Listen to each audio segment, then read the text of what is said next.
Köklü bir metafizik olmadan siyaset olmaz. Gökleri anlamadan yerdekini yönetemezsiniz. Sema ile bağ kurmadan yerde adaleti tesis edemezsiniz. İnsan özgür kalarak da hayatında anlam inşa edebilir. Allah'a kul köle olmak ise aslında insanın bu dünyada Allah'tan başka hiçbir şeye muhtaç olmadığının idrakine varması demek. Ve bu muazzam bir özgürlük.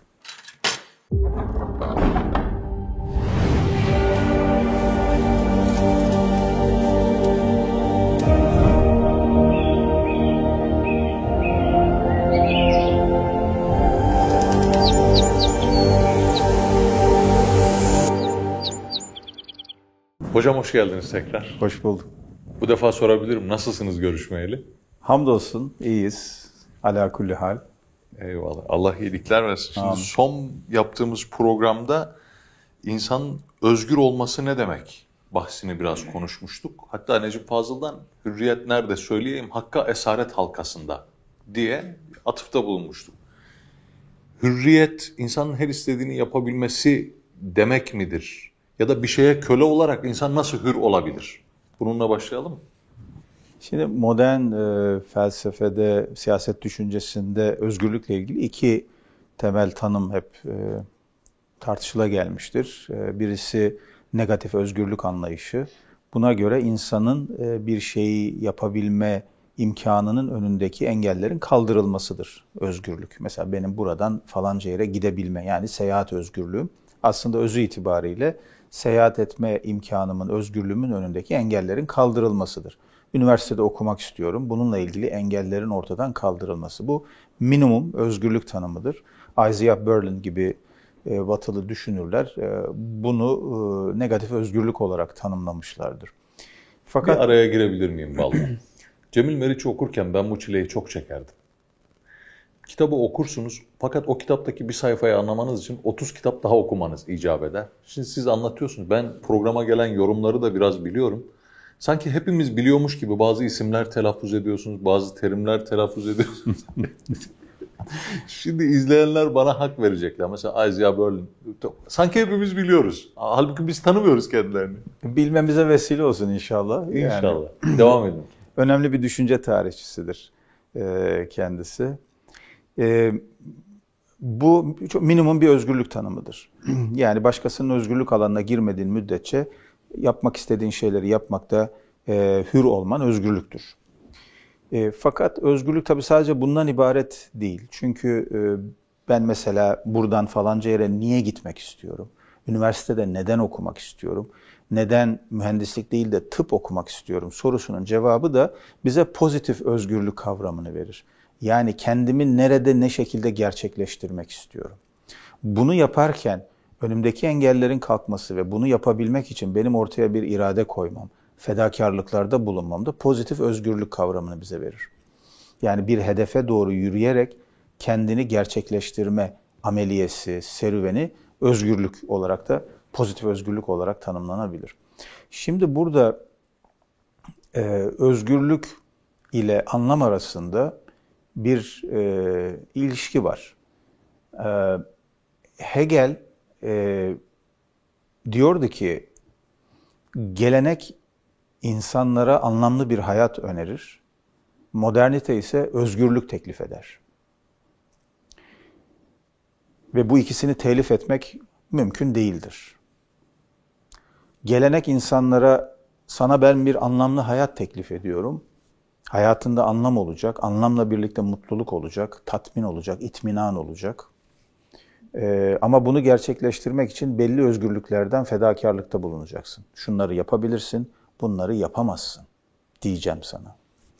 Modernite ise insana özgürlük vaat eder ve özgürlüğü insanın tercih yapabilme imkan ve kabiliyeti olarak tanımlar.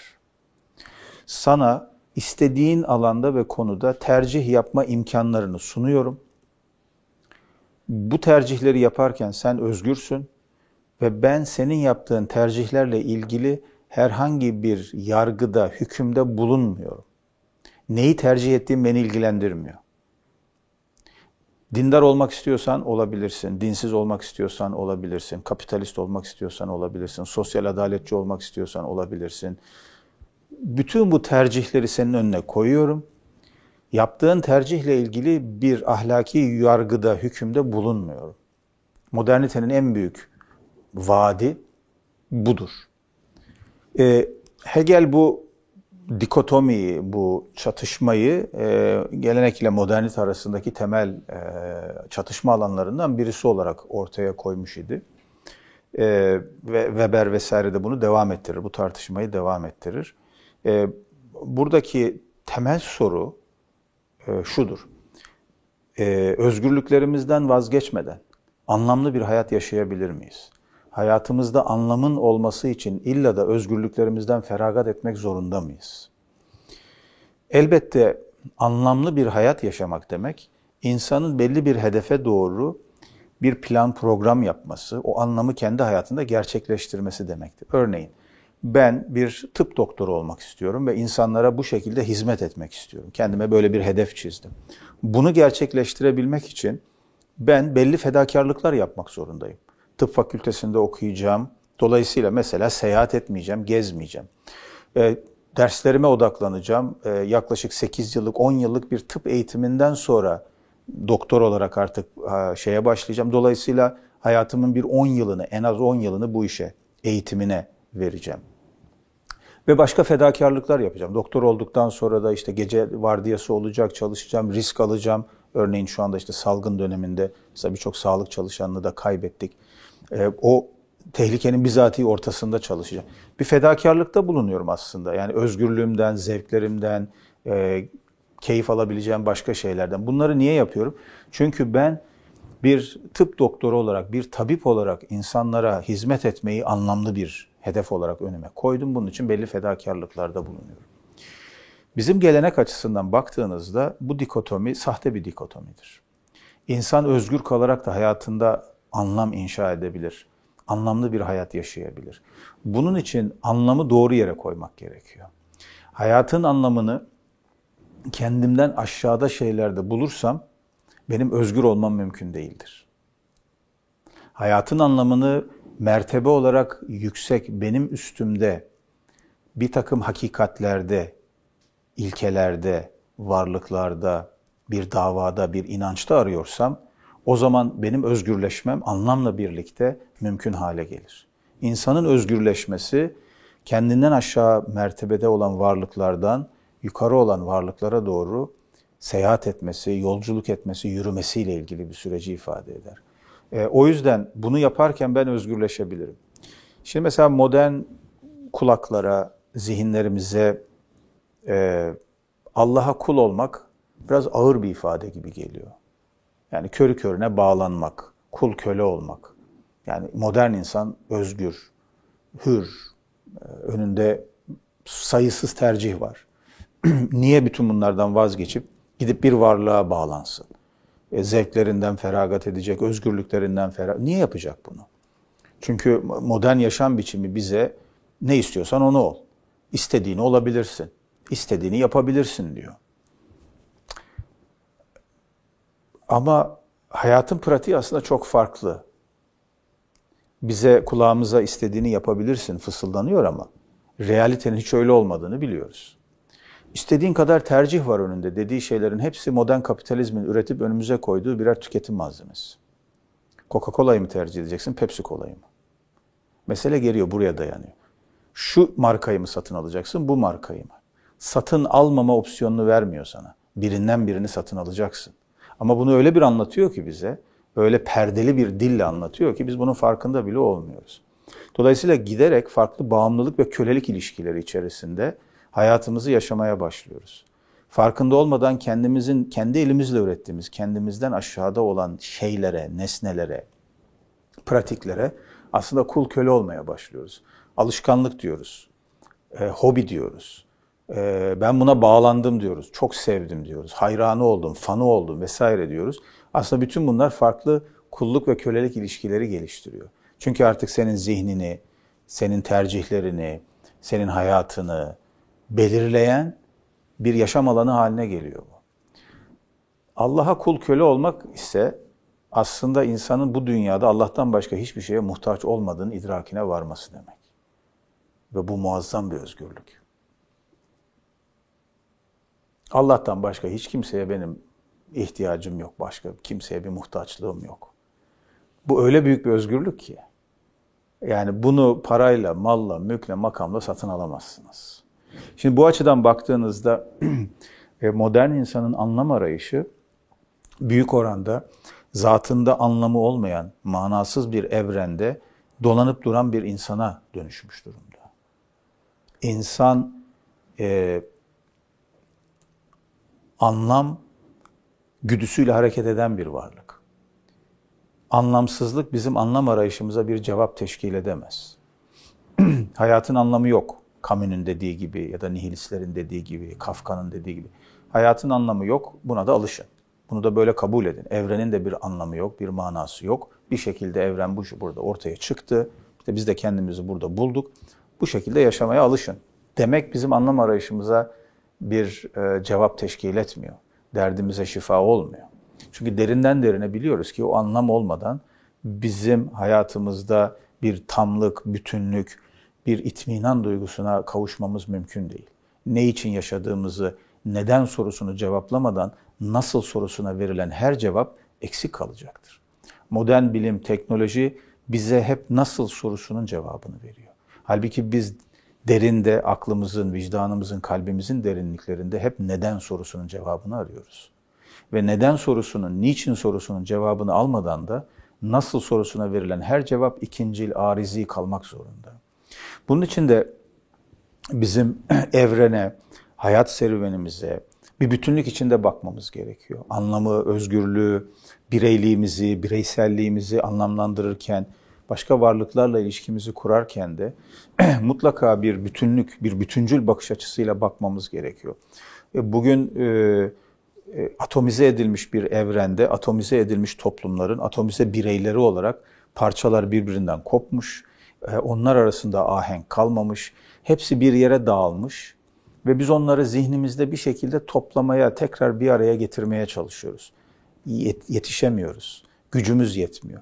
Çünkü modern kapitalist sistemi, hipermoderniteyi inşa eden süreçler, mekanizmalar, sistemler, çıkarlar, ana kavramlar, eğilimler bizi her seferinde tekrar parçalara bölüyor. Bir tanesi bir müşteriye dönüştürüyor, bir tanesi bize bir istatistik rakamına dönüştürüyor, bir tanesi psikolojik haz makinesine dönüştürüyor, bir tanesi yapay zekanın bir süjesi haline getiriyor. Sırayla böyle sürekli gidiyor. Teknoloji ilerledikçe, teknolojik imkanlar arttıkça insanın atomize olma süreci daha da derinleşiyor. Halbuki teknik ve teknoloji insanın hayatını kolaylaştırmak için var. Teknoloji karşıtlığı yapmak zorunda değiliz. Teknolojiyi doğru yerine oturtabilsek, yerli yerine oturtabilsek, hayatımızda doğru bir şekilde kullanmaya başlasak, sadece hayatımızı kolaylaştıran değil, insan oluşumuzu anlamlandıran birer araç, birer enstrüman haline gelebilecekler aslında. Tekne kelimesi de teknoloji aynı kökten gelir. Tekne kelimesi, teknik, aslında bir işi yapma şekli demek. Bizdeki eski hüner ya da sanat kelimesi de aynı kökten geliyor. Bir şeyi yapma şekli, biçimi, bunu doğru yapabilirsek, yani tekniği doğru oturtabilirsek, oradan çıkan teknolojiyi de hayatımızda tabii ki kullanabiliriz. Dolayısıyla bu özgürlüklerimizi kısıtlayan bir şey olmaktan çıkar. Tam tersine özgürlük alanımızı genişleten, manaya odaklanmamızı, hayatımızın anlamı üzerine odaklanmamızı sağlayan birer enstrüman haline gelebilir. O yüzden bu bütüncül bakış açısı son derece önemli. Modern dönemde biz bunu biraz kaybettik. Bu bakış açısını aslında mesela bizim düşünce geleneğimizin büyük figürlerine baktığınızda çarpıcı örnekleriyle görebiliyorsunuz. Bizim medeniyetimiz hezarfen insanlar üzerine yükselmiş bir medeniyet ve bu hezarfenlik, yani çok yönlü olmak, sadece bireysel deha ile açıklanabilecek bir şey değil. Kültürel vasatın, o toplumun, kültürün, medeniyetin ürettiği bir vasat var. Onun üzerine bu insanlar, bu yıldızlar yükseliyorlar. Bunun en çarpıcı örneklerinden bir tanesi de Farabi'dir. Bizim Türk kökenli filozofumuz olan Farabi, 10. yüzyılda yaşamış, bugünkü Kazakistan topraklarından çıkmış önemli bir düşünür. Kendisi Bağdat civarına geldiğinde şöhreti ulema arasında duyulur oluyor. Herkes merak ediyor. Kim bu Farabi? Yani mantık biliyor diyorlar, Yunanca biliyor diyorlar, felsefe biliyor diyorlar, kozmoloji biliyor diyorlar. Farklı ilimlerde kendini çok yetiştirmiş, bahir, derinlikli bir alim, filozof, düşünür diyorlar. Kim bu adam diye. İşte Bağdat uleması, bir rivayete göre Şam uleması, Şam'da geçtiği de söyleniyor bu hadisenin. Merak ediyorlar. Ve biraz da şunun boyunun ölçüsünü alalım diye bir gün sultanın huzurunda bir ilim divanına davet ediyorlar. Farabi de daveti kabul ediyor. Davet vakti geliyor. Büyük bir salon. Sultan, halife salonun öbür ucunda biraz yüksekçe bir yerde oturuyor. Etrafında da bütün Bağdat uleması, dilciler, fakihler, mantıkçılar, filozoflar, tarihçiler, siyerciler, tefsirciler hepsi oturmuşlar. Kapıdan giren kara, kuru, zayıf adama bakıyorlar. Farabi öyle ince yapılı bir adammış. Ve rivayete göre de bir abaya ile ya da bir çoban şeyiyle gezermiş. Başka çok mütevazi bir hayatı varmış kendisinin de. Salona girince oradaki mihmandar işte hoş geldin. Bu mecliste ilmen layık olduğun yer neresi ise, neresi olduğunu düşünüyor isen git oraya otur der. Farabi salonu bir baştan öbür başa kadar yürür, sultanı yerinden kaldırır ve oraya oturur. Bir anda salonda büyük bir gürültü, patırtı, homurdanmalar. Bu ne cüret? Kim bu küstah adam? Kendini sultandan bile yüksek görüyor diye. Sultanın adamları hemen davranırlar kılıçlarına. Sultana durun bir görelim bakalım kimmiş, neymiş bu adam der. Ama o sırada yanında sadece o bölgede kendi aralarında kullandıkları lehçede bir Arapçayla eğer bu adam toplantının sonunda rüştünü ispat etmezse kellesini istiyorum der. Farabi aynı lehçede cevap verir. Sultanım merak etme göreceksin der. Tekrar bir hayrete düşer herkes. Ya bu dili, bu lehçeyi nereden biliyor bu? İlmi münazara başlar. Önce adet olduğu üzere ulûm-u nakliye yani dini ilimler, nakli ilimler alanında sorular sorulur. Fıkıh, tefsir, hadis, siyer. Farabi bütün sorulara çok çarpıcı cevaplar verir. Birinci fasıl tamamlanır. Ulema der ki ya tamam evet ulûm-u nakliyede belli ki ciddi birikimi olan bir adam. Ulûm-u akliyeye geçerler ikinci fasılda. Yani akli ilimler, felsefi ilimler. Burada felsefe, mantık, kozmoloji ve diğer ilimlerle ilgili sorular sorarlar. Farabi gene bunlara son derece yetkin cevaplar verir. Tabii ikinci faslın sonuna doğru ulema biraz hafif homurdanmaya başlar. Çünkü sultanın huzurunda biraz zor duruma düşüyorlar. Boyunun ölçüsünü alamıyorlar. Ne sorsalar çok yetkin cevaplar geliyor bu adamdan. Bir ara verilir. Bu arada bu birkaç kişi aralarında toplanır der ki ya bu adam gerçekten birçok alanda çok ilim sahibi birisi. Belli ki biz bunu pek köşeye sıkıştıramayacağız. Öyle bir şey düşünelim ki yani böyle ilmi, nakli ve akli ilimlerin dışında çok farklı bir alandan birkaç soru soralım biz buna. O zaman kesin köşeye sıkıştırırız. Tamam diyorlar. Ne olabilir diyorlar. Üçüncü oturum başlıyor. Üçüncü fasıl. Birisi söz alıyor. Diyor ki Farabi Efendi belli ki sen nakli ve akli ilimlerde gerçekten kendini çok iyi yetiştirmiş birisin. Peki biz sana farklı bir alanda bir soru soracağız. Gerçekten alim olup olmadığını şimdi anlayacağız. Buyurun diyor Farabi. Müzik hakkında ne biliyorsun diyor. Farabi hafif şöyle bir tebessüm ediyor. Ve başlıyor anlatmaya. Makam sistemi budur. Harmoni sistemi şudur. Pitagoras'tan gelen harmoni kavramı budur. Desgah sistemi şudur. Müzik şöyle ortaya çıkar. Titreşim budur. Farklı makamlar bunları anlatır. Farklı makamlar farklı halleri ifade eder. Mesela hayretler içerisinde dinliyor ulema. Tabii Farabi'nin 5 ciltlik Kitab-ül Musika el-Kebir kitabını yazdığını bilmiyorlar. Farabi de o yüzden tebessüm ediyor. O konuda çok ciddi bir birikim var. Kitabını da yazmış zaten. Artık ulema teslim olmak üzere. Yani ne sorsak bu adam her şeyi cevaplıyor. Ama biz de zor bir durumdayız. Ne yapacağız diye düşünürken bir tanesi diyor ki tamam diyor anladık sen bütün nazari ilimleri yemiş yutmuş bir adamsın. Çok bilgilisin. Pratikte bir müzik çalabilir misin diyorlar. Farabi gene tebessüm ediyor. Abayasının altından bir rivayete göre bir kaval, bir rivayete göre bir ney, bir nefesli çalgı çıkartıyor ve üflemeye başlıyor. Taşıması da kolay olduğu için o nefesli çalgılar rahat taşınır. Çok böyle sevimli, sevinçli bir makamda bir şeyler çalıyor ve herkes el çırparak ritim tutuyor. Daha sonra Farabi makamı değiştiriyor. Çok hüzünlü bir makamda birkaç eser icra ediyor ve herkes ağlıyor. Ondan sonra Farabi makamı değiştiriyor. Hiç kimsenin duymadığı, bilmediği bir makamda öyle bir eser icra ediyor ki herkes uykuya dalıyor. Farabi tasını tarağını topluyor. Salona girdiği gibi bir ucundan bir ucuna doğru yürüyerek gidiyor ve bir daha da Bağdat'a uğramıyor. Bu hikayenin Farabi için anlatılmış olması çok manidardır. Onun farklı ilim dallarında kendini nasıl yetiştirdiği ve bütün bu bilgileri sentezleyerek nasıl bir varlık, insan, düşünce tasavvuruna ulaştığını göstermesi açısından çok anlamlı bir hikayedir. Bu hikayenin bir başkası değil de Farabi hakkında anlatılmış olması da çok anlamlıdır. Tarihi olarak, bilimsel olarak olay gerçekten böyle mi oldu, başka türlü mü oldu? Bunun çok bir önemi yok. Önemli olan bu hikayenin onun hakkında sonraki nesiller tarafından anlatılmış olmasıdır.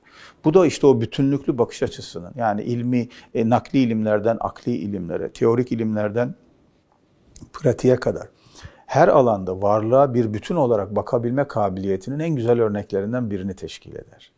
Ve bizim bu Farabi genellikle erdemli şehir kavramının mucidi olarak, kaynağı olarak hatırlanır.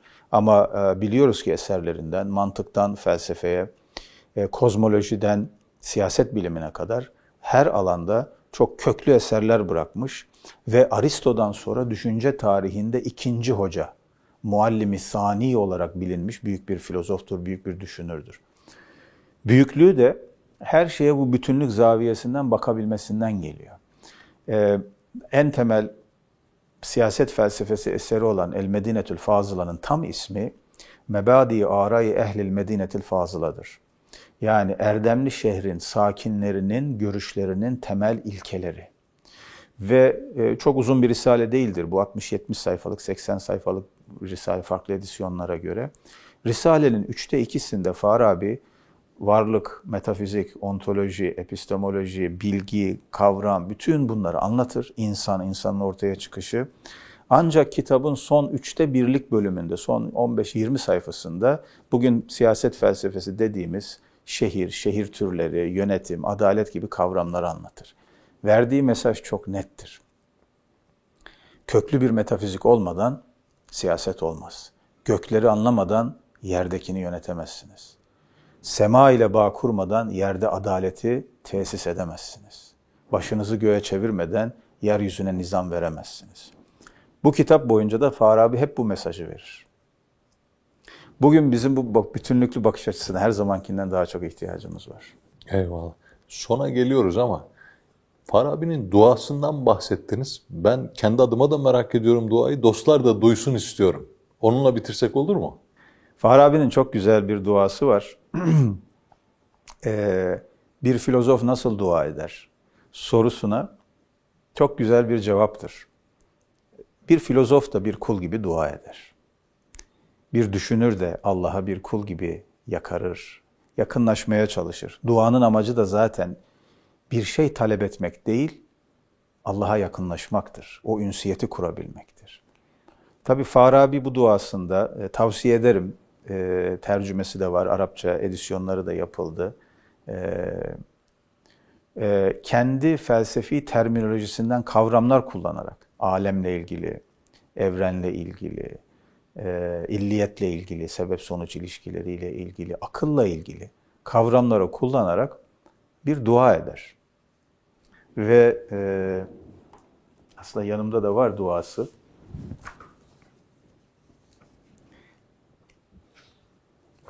Şöyle der Farabi, ey zorunlu varlık, vacibül vücut, ey sebeplerin sebebi, Girişte anca bu duayı Farabi eder dedi. sebebül esbab, ezeli ve ebedi olan Allah'ım, beni yanılgılardan korumanı, bana senin hoşnut olacağın eylemi emel yapmanı istiyorum. Ey bütün alemlerin Rabbi olan Allah'ım, bana bütün iyi hasletleri bahşet, işlerimde güzel neticeler ver, gayelerimde ve isteklerimde beni başarılı kıl. Evrende nehirlerin coşkun aktığı gibi akan 7 yıldızın sahibi, aydınlatıcısı olan ya Rabbim, o yıldızlar onun iyilikleriyle bütün cevheri kuşatan iradesiyle işlerini yaparlar. Allah'ım bana güzellik elbiseleri giydir. İyilik ve güzellikler ver. Peygamberlerin kerametlerini ve zenginlerin saadetini, bilgelerin ilimlerini, muttakilerin mutluluklarını ver. Sen öyle yüce bir varlıksın ki senden başka bir ilah yoktur. Varlıkların yegane sebebi, yerin ve göğün nuru sensin. Allah'ım, ey ululuk ve iyilik sahibi olan Allah'ım, ruhumu hikmet nuruyla süsle. Bağış olarak benim için takdir ettiğin nimeti bana ilham et. Bana hakkı hak olarak göster ve ona uymanın yolunu ilham et. Bana batılı batıl olarak göster, beni batıla inanmaktan ve onu dinlemekten koru. Nefsimi ilk maddenin yapısından temizle. İlk madde dediği heyula, el maddetül ula, felsefede çok tartışılan bir kavramdır. Bunu getirip duasının içine derc etmesi Farabi'nin nasıl bir güzelliktir. Şüphesiz ki sen ilk nedensin, sebeplerin sebebisin. Böyle devam eden bir dua. Burada akli, zihni mertebesi ne olursa olsun, insanın bu yolculuğunda tutunduğu, dayandığı, güvendiği, inandığı Rabbinin rahmetini istemesi, inayetini talep etmesi, bu yolculukta onunla birlikte, onun yol göstermesiyle hareket etmeyi talep etmesi, bir filozofun da duasının en güzel ifadesidir. Eyvallah. Hocam çok teşekkür ediyoruz. Allah razı olsun.